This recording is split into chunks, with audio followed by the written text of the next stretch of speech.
Hey guys, welcome back to my channel. In today's video, I'm going to be a negative Nancy the entire time. So today's video is a disappointing products video. I have a spread of products in front of me that for one reason or another didn't really live up to my expectations of them. And a lot of these, actually all of these products I have found a use for, so I'm not going to be like throwing them out, but they just kind of let me down. They disappointed me. They made me a little sad when I used them. So without further ado, here are my most disappointing products. We are going to start with eyes, and the first product that I want to talk about is my e.l.f. Matte for Matte eyeshadow palette. Now this is a really nice formula. It blends really well, and I think that the color scheme is really nice, very natural, very like everyday wearable, but I can't get any depth with this palette. I don't really ever like to go in with a black to get depth in a look. I would prefer to go in with a really dark brown, and these two shades right here are the darkest brownie shades, and I just don't think that they get dark enough, and they're very cool toned, and I really do enjoy using this palette. The formula is wonderful, very creamy, very blendable, but I can't get any depth when I use this palette. And for the same exact reasons, I'm also including my Morphe 35F palette. It has 4 rows of beautiful shimmers. These shimmers have such an amazing formula on all of them, and then a row of mattes down here. And again, the deepest shade is a black, and there's not just like a dark brown. The darkest 2 browns are these, and I feel like I just can't get enough depth in my looks. That is why these 2 palettes are disappointing, but I still use them and I still love them, and they both have a pretty good purpose in my makeup collection, so I keep them around.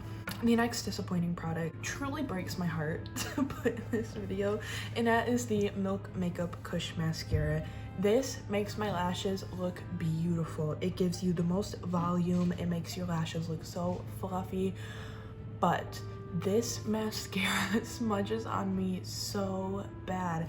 And one of the main reasons that I bought this mascara is because so many people claimed that this mascara did not smudge on them, and then I used it and it smudges on me so bad. To be fair, every single mascara in my collection but one, which is my Smashbox mascara, smudges on me. It might just be me. I don't know what I'm doing, but I had really high hopes for this mascara because so many people said it did not smudge or flake on them. And then it doesn't flake on me, but it definitely smudges, and it makes me really sad. The next product is my NYX eye pencil in the shade Black. This is your standard eyeliner pencil, and I bought this again on the recommendation of someone who said that this did not bleed on them. It didn't bleed out the corner of their eyes, didn't bleed down, stayed in their waterline, and I find that that just does not happen for me. I bought this to put in my waterline and to tightline with, and it always bleeds out the corner of my eye, and that is not what we want. The next product, again, is truly so sad because it was so expensive.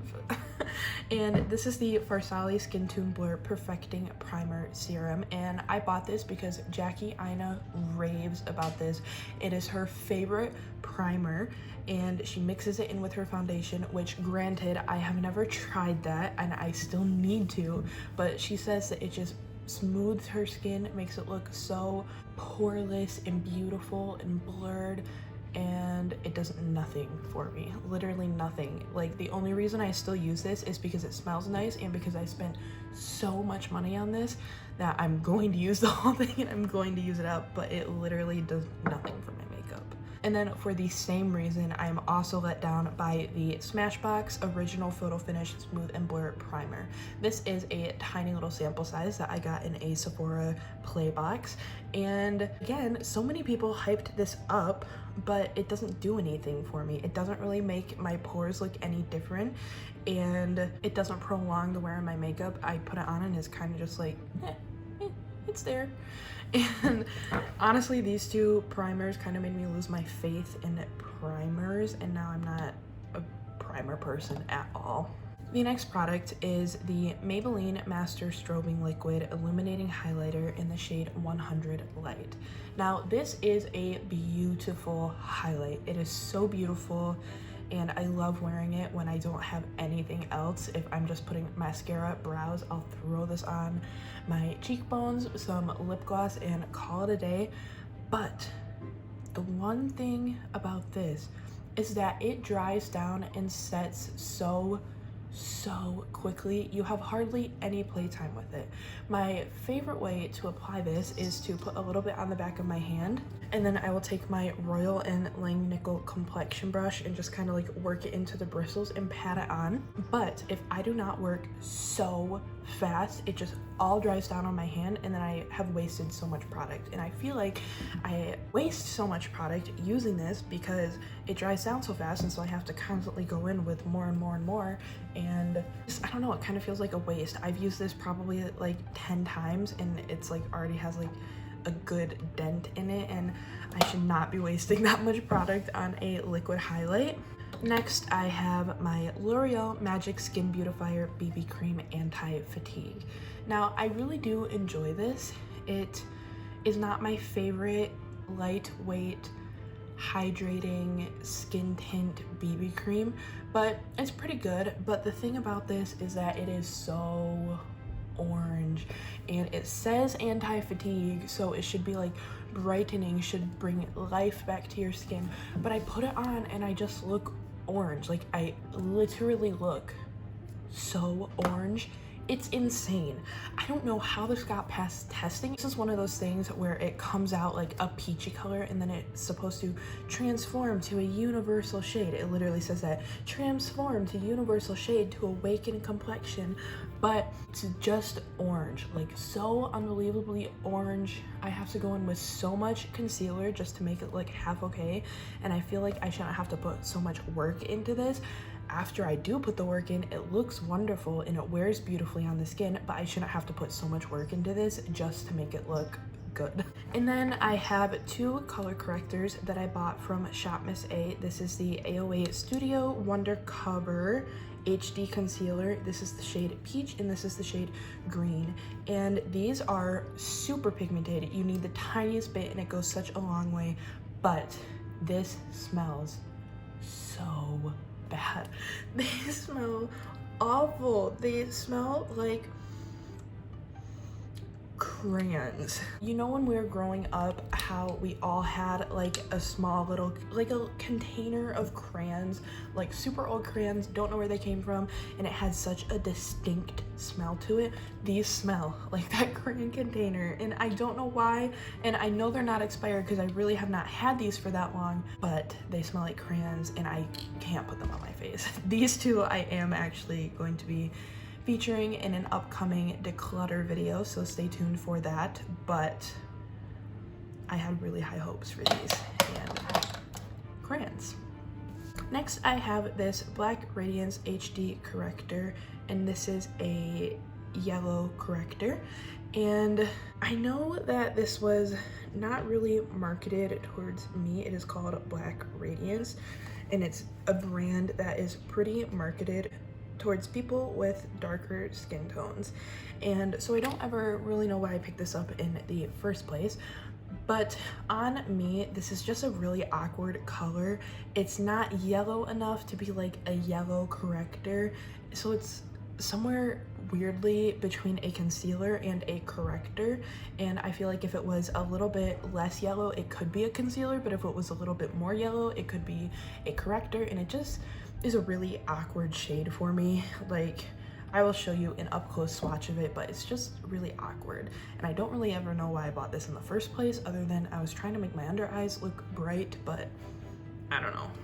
This next product, again, is really extra disappointing because I did spend quite a bit of money on it, and that is the Becca Hydra Mist Set and Refresh Powder. Now, this feels and looks, for the most part, for the most part. We will get into that. Pretty good on the skin. It is really, really pretty.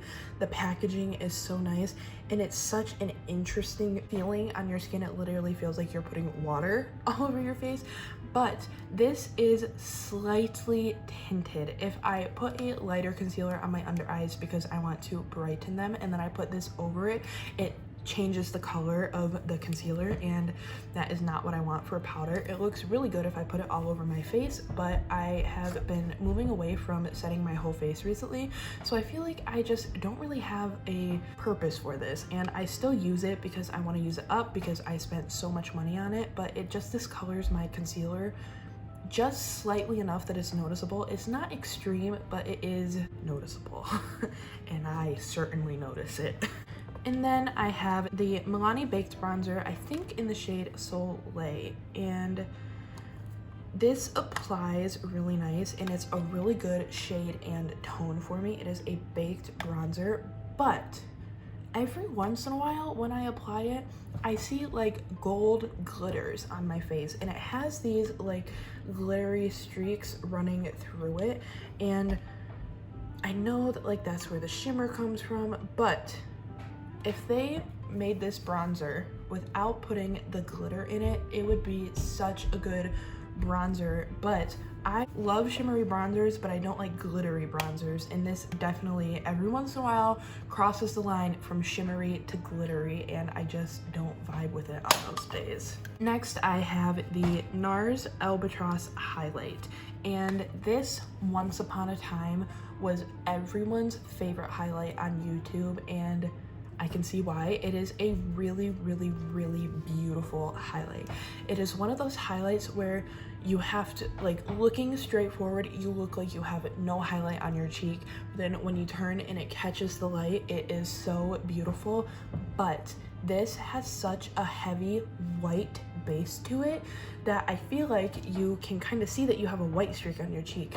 I think this would work really beautifully for someone who is really, really, really pale, even lighter than I am, and I am very light, and so I feel like there's a very specific person that would love this highlight, but for me it just does not work. It has such a heavy white base to it, which is so disappointing because it is the most beautiful golden highlight and I want to love it so much, but just that white base just really prevents me from wanting to use it, honestly.